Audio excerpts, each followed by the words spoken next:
Hi hello வணக்கம். நம்ம இன்னைக்கு எதை பத்தி பார்க்க போறோம்னா, கடலூர் மாவட்டத்தில் நெய்வேலியில நிலக்கரி சுரங்கம்னு ஒரு தெரியும். கிட்டத்தட்ட ஒரு Neyveli mains 1, mains 2, main 3, main 4, main 5 அது மாதிரி அடிக்கவே போறானுங்க.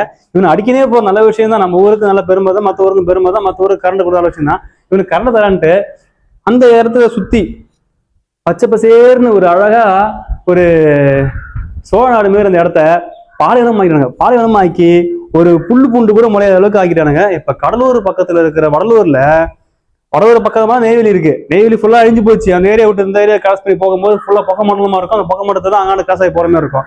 இப்போ கடந்த ஒரு 2 மாசமா 1 மாசமா வடலூர் காட்டுக்குள்ள அந்த ஏரியாவில் தண்ணி சுத்தமா இல்லை.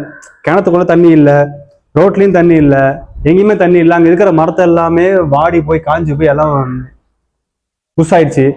மேற்கொண்டு ஆட்சி பெருசாக்குற அது ஆக்குற எதோ ஆக்குன்னு சொல்லி ரோடை டெவலப் பண்றேன் இருந்து வடலூர்ல இருந்து விருதாச்சலம் போறதுக்கு ரோடை இன்னும் கொஞ்சம் 8 வழிச்சாலையா மாத்துறேன்ட்டு ரோட்ல இருந்து புளிய மரம், ஆலமரம், அரச மரம், அப்புறம் நாவப்பழ மரம் எல்லா மரத்தையும் அழிச்சிட்டாங்க. இருக்கிற ரோடு பார்க்க சூப்பரா இருக்கு. வெய்ய அடிச்சு கொளுத்துது. ஏற்கனவே தண்ணி இல்லை, மரம் இல்லை.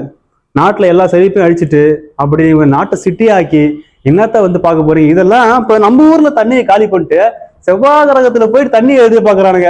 அங்க போயிட்டு நான் கண்ணு வைக்கிறேன்றானுங்க, அங்க போயிட்டு நான் தண்ணி எடுக்கிறேன்றானுங்க. நம்ம ஊர்ல இருக்கிற தண்ணியும், நம்ம ஊர்ல இருக்கிற மண்ணையும், நம்ம ஊர்ல இருக்கிற மரத்தையும் எல்லாத்தையும் காலி பண்ணிட்டு வெளியூர்ல போய் நீங்க பார்த்து என்ன பண்ண போறீங்க? உள்ளூர்ல இருக்கிற மக்கள்கிட்ட ஒழுங்கா வாழ கத்துக்கிறாரு. அப்ப செவ்வாய் கிரகத்தை யாரும் இங்க போட்டு என்ஜாய் பண்ணலாம். நான் என்ன சொல்ல வரேன்னா, மேற்கொண்டு மெயின்ஸ் பண்றேன்னு சொல்லி அந்த கறி எடுக்கிறேன்னு சொல்லி நம்ம மனசுல இருக்கிற கறியை ஃபுல்லா உறிஞ்சிடாதீங்க.